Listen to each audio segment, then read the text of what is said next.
Cool. So, thank you for joining today's webinar. Just in terms of, before we get started, some upcoming events here we've got on screen. Oh, thanks, Sean.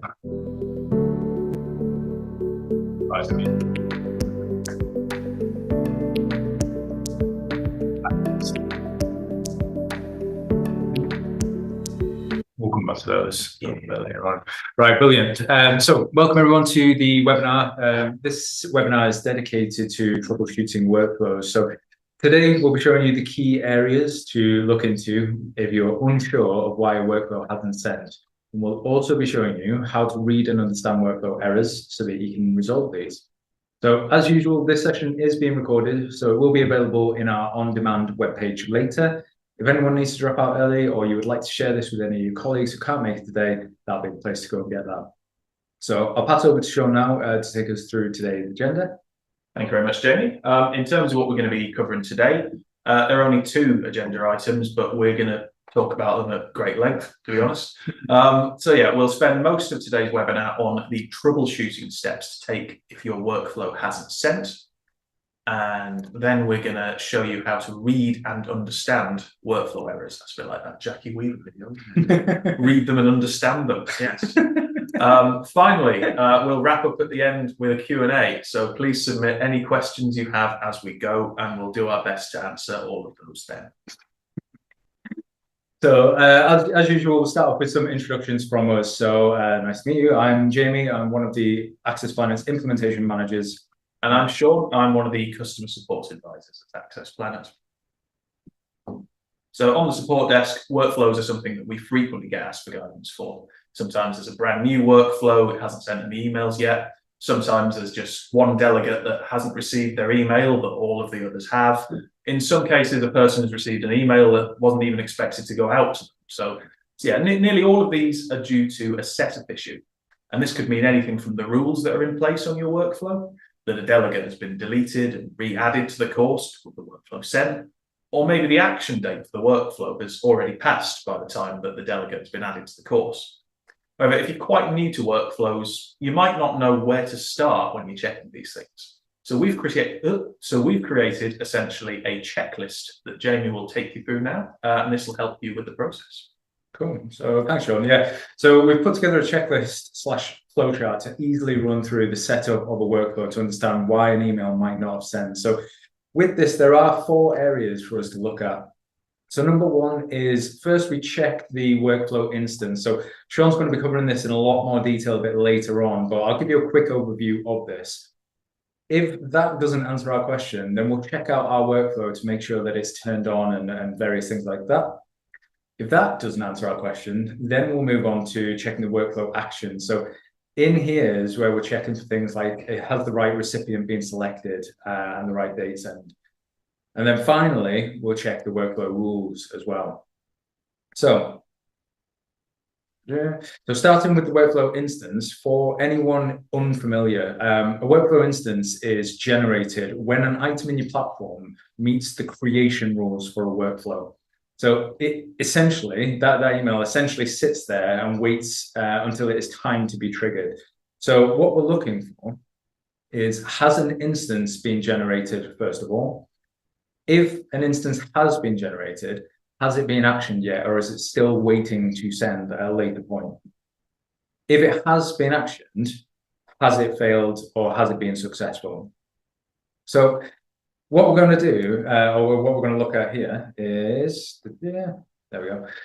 So we're going to go find our item that should have had an email sent. So in this case, we're looking at a delegate. So we can go and find the delegate and we'll edit it.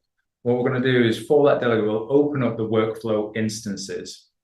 And this will show us every workflow that this delegate has successfully met the creation rules for, and whether the creation rules have been triggered yet or not. So make sure you've included the title of the workflow within this data grid, just to make it easier to see what it is.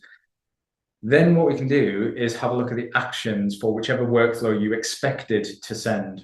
And then in these actions, you can see right in this example, we've got 2 actions here. So this is where we have a delegate cancellation workflow, 1 action for the delegate and 1 action for the manager. And we can see here that the action was completed.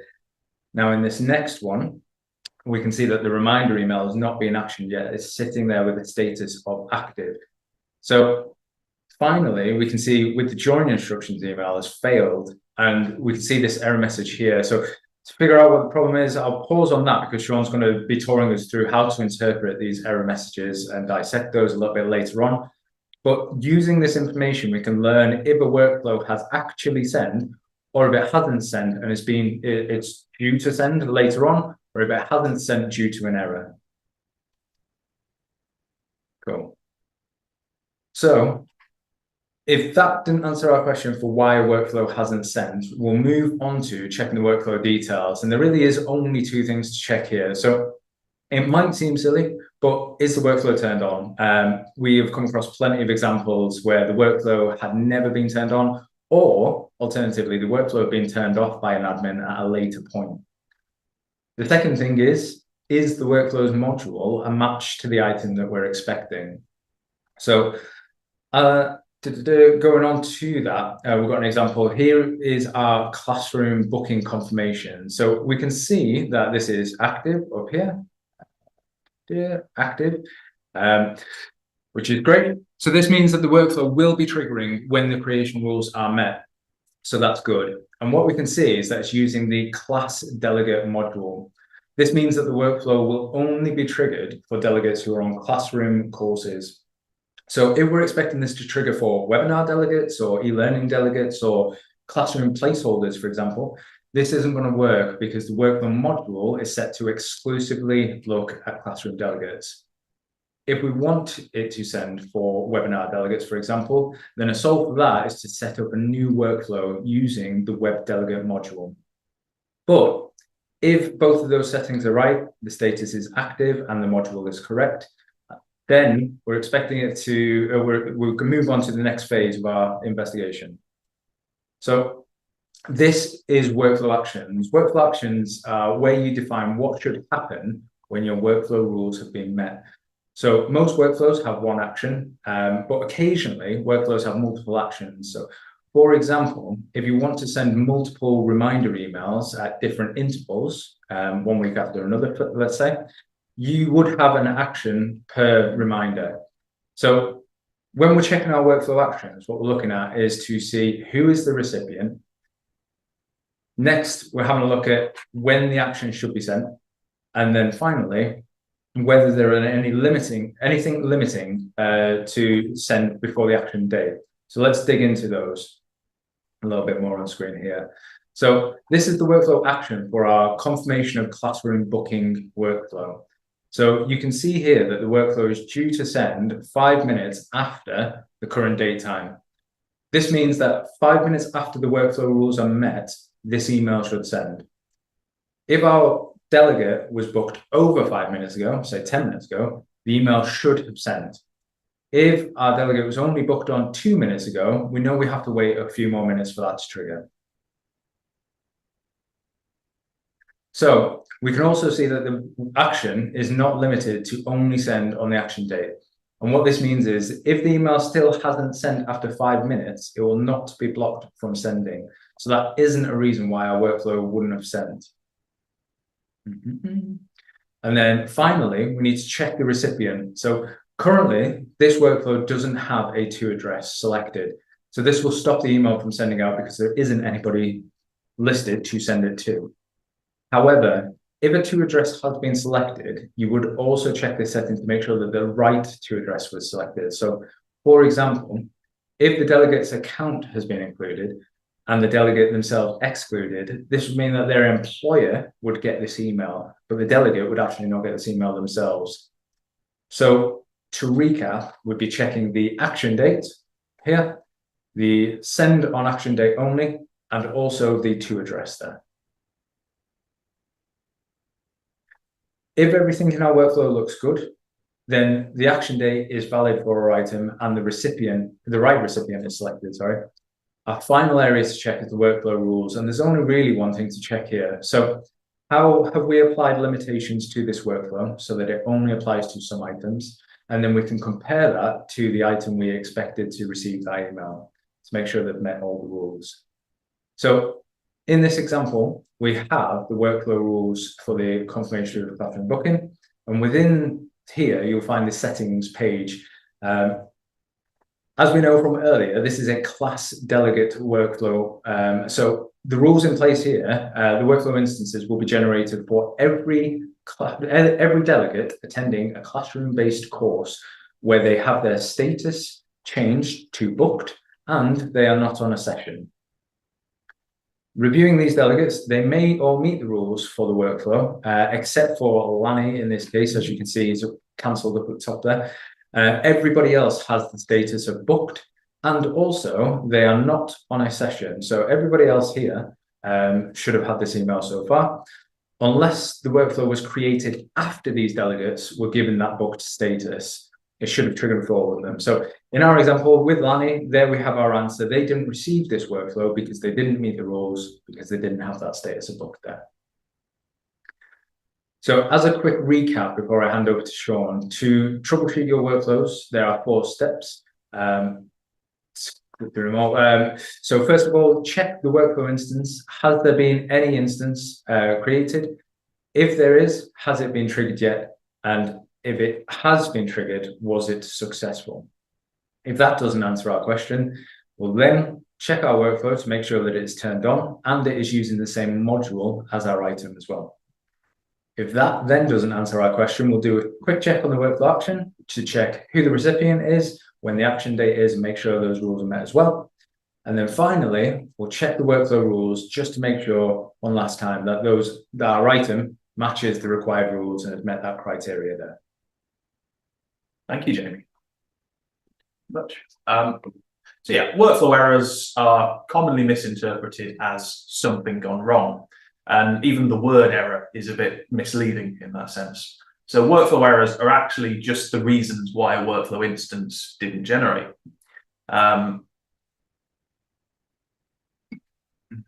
Clicking, hang on. Click on there we go. Apologies.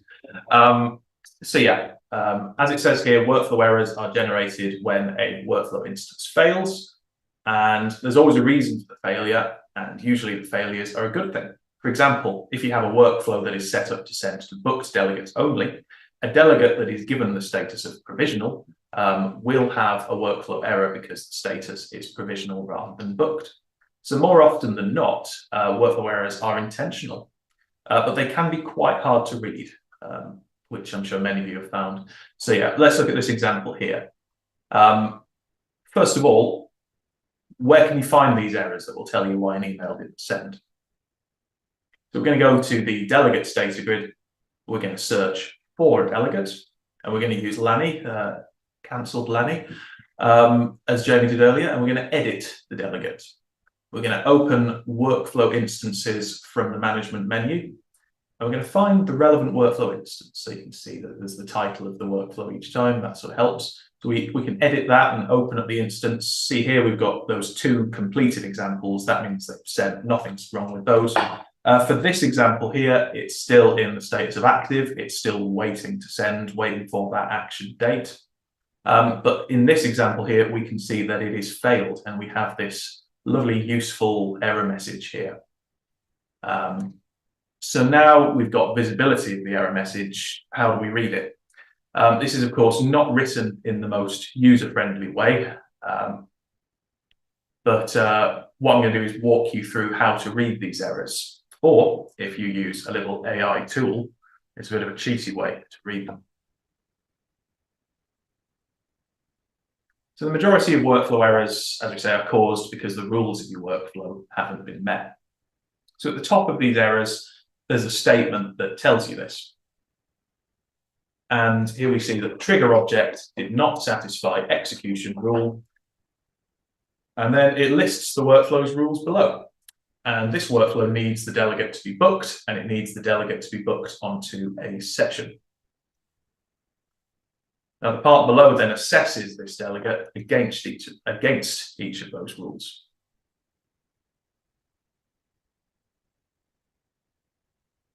Now, the first row is looking at the very first rule. It's found that the delegate is transferred. which does not match the rule of being booked. This means that the outcome is false because it is not a match. Had it been a match, it would say true. The second row is looking at the second rule. It has found that the delegate is not on a session.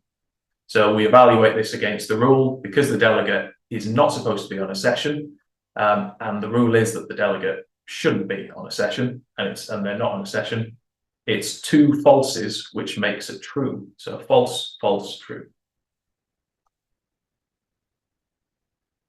Now, finally, to determine if the workflow instance is successful or not, we evaluate those two outcomes together. So we have one false and we have one true. Because we have one or more false, which means one or more mismatch where something doesn't meet the rules, the end result is false and the workflow does not trigger. So let's look at a more complicated example. Here's a quick preview of the workflow rules for a joining instructions email. The delegate must be booked. The delegate must be registered onto an emergency first aid or a first aid course. The delegate's invoice must be completed, fully paid, and the delegate must have completed their pre-course survey. So here is an error for this workflow. So the same as last time, the rules are listed at the top. Now we evaluate our first rule. Is the delegate status a match? Well, because we have a false, it means no. So we have our first reason why this workflow failed to send. It's because the delegate has a status of cancelled rather than 16, which is booked in constant value language.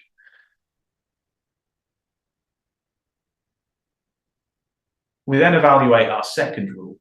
Is the delegate booked onto the right course for this workflow? We have a true, so that's a yes. Now the workflow didn't fail because of this. The delegate is on the right course. We can evaluate these two rules together. We had a false and a true, which leads to an overall false, which will be continued on as we assess the rest of the rules. Our third rule is about the invoice status. We got a true for that, so we know that the delegate had the right invoice status. We can now assess the outcome of that rule against the success of the workflow. So far, the previous false and the new true mean that the outcome is false. Now, finally, we can check our remaining rule. Had the delegate completed their pre-course survey? It's showing us true, so that means they had. So they passed this rule as well. So basically, it's just looking for the false, that the computer speak telling you where it's not got a match in the rules. It's when you learn to read it, it makes a lot of sense, definitely. Yeah. So yeah, because one of the rules came back as false, the delegate status was not a match for the workflow, and that's why we've got that overall false, which has caused the error we're now seeing, which is why the workflow's not sent. Yeah. So reviewing these rules can take some time, and you might also have a lot of examples to go through if you're trying to determine like why loads of delegates didn't receive a certificate or something. But there is another way. We've found that using an AI tool can be a huge help for analyzing these workflow errors. And all you need to do is copy the content of the error, paste it into an AI tool with the prompt, could you interpret this error? Now, here's an example using ChatGPT, but if you use an alternative such as Google's Gemini or Microsoft's Copilot, you should see similar results. There we go. We add our prompt into the tool, and then we paste in the error in the inverted commas there. We click send, and immediately it will start to read that and outline exactly why it failed to send. It'll break it down into nice bullet points. As you can see there, it's outlining our rules, explaining what it means. Just translate it into a human language, doesn't it? And it also gives us a lovely summary. So the conclusion, the rule did not execute because the status field did not satisfy the condition cancelled, which is not in booked, which is 16. It's basically saying because the delegate was cancelled, and now we know that because it's written very neatly in that conclusion. So yeah, it really takes the hard work out of it for you. Cool. So thanks, Sean. So lovely. Before we move into the Q&A, just a quick recap of today's session. I hope you found it helpful. So first things first, I covered where to look and to troubleshoot when an email hasn't sent. So we looked at how to check your workflow instances to make sure you have one lined up. We checked the details of the workflow, the actions as well, and then finally the rules. Then secondly, Sean took us through how to read the workflow rules or cheat a little with that AI tool just there. And with that, we'll move on to the Q&A. So yeah, thanks, Jamie. So over to you. Do you have any questions for us? While they come in, here are a couple of common questions that we often get asked about this topic. So here's one here. Why can't I see the success or failure information directly from the workflow instances page? Why do I need to open a pop-up? Oh, they come through there. Why do I need to open a pop-up? There we go. So yeah, the reason for this is that there could be multiple actions per workflow instance. You could set up a workflow and it's only going to be once per delegate, and you can have multiple emails sent to them. So it's going to evaluate, it'll tell you why each of the emails failed to send rather than an overall failed or completed. Because each of those actions, they could have different recipients, they could have different action dates. Yeah. So yeah, some might fail, some might succeed, and it's quite difficult to sort of summarize this in the instances page. So that's why you've got to take that extra step. Sure. A common one that I see quite often is where the I think it's the booking confirmation, or I've seen a few ones where you're trying to send an email to both the booker and the delegate, and one of them doesn't have an email address in the system or has an incorrect email address as well. So that's one to watch out for, multiple recipients there. Another one that we've got is what happens to the queued up workflow instances if the delegate or whichever object is deleted. So this is a really good question, to be honest. So the default setting for I think all your workflows is to remove any and all future instances of the workflow if the object is deleted. So if the delegate gets deleted from a course and they were due to get a reminder email, that email will just be deleted. That's the default for all workflows, but you do have the power within the workflows to change that yourselves if you'd like. So, nice one. So lastly, here's one. What do I do if there hasn't even been an instance for me to check? So this is where we would use that the checklist that we started with. Yeah, going back through again and just stepping through to make sure that A, the workflow is turned on for yes. But B, make sure that the workflow, if you're expecting it to send for a webinar delegate, does it have the right module against the workflow? Does the object meet the settings? Does it have the status of booked? Does it have an instance queued up? Has it tried to send? Does it have a status on that as well? Is it sending to the right person in the workflow actions as well? So, like I say, go through that step by step that I mentioned there, and that will alleviate the majority of your issues there. Excellent. Cool. I don't think anything in the questions. I don't believe so. No, that's it. Good. Okay, cool. So before we let you go, just a quick one. Here are the free webinars that we have upcoming for you over the next few weeks. So on the 17th of October, we've got Sean and Ian, who are going to be guiding you guys on reporting using your smart grids there. So again, this is a free session. Sign up. It'd be great to see you.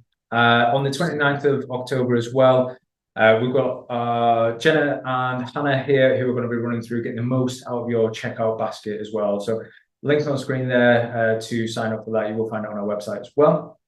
If you would like to join these websites, you can scan that QR code there as well. Also, we've got our customer hub. So multiple different ways to get involved there, basically. So final one. We also have our custom sessions as well. So if you are interested in any kind of custom training, and you feel that'd be a benefit for yourself or your team, please feel free to contact our support team, customer support team there as well. So I think that covers pretty much everything today, doesn't it? I think that is everything. Thank you very much for taking the time to join the session today. We hope you found it useful. If you'd like any support with troubleshooting workflows, just please get in touch with us on the support desk via our support portal, or by calling the support line. Should I do it? Of course, on 01524 389 841. That is the number you should call. But yeah, thank you so much, guys. Looking forward to smart grids. I see you guys. Thank you very Bye-bye. much for joining. Take care.